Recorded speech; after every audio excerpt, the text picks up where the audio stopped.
Uwi na po ako. Sige, ingat. Wala na po bang interesado na marinig yung proposal ko? Pwede ko pa po i-present sa inyo.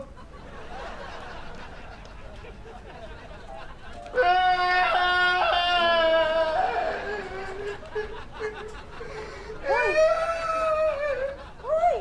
Ano nangyari sa'yo? Why are you crying?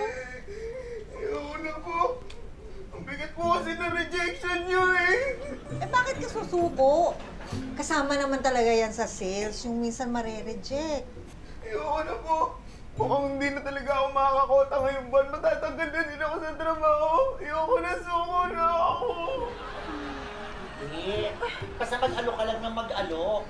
Makakatagpo ka rin ng interesadong mamatay. Interesado. Yun sa memorial plan mo. Malabo po yun. Kaya ayaw niyo akong pakinggan eh. Okay, sige, i-present mo nga sa amin yung memorial plan. Pwede po. Oo, basta bilisan mo lang, ha?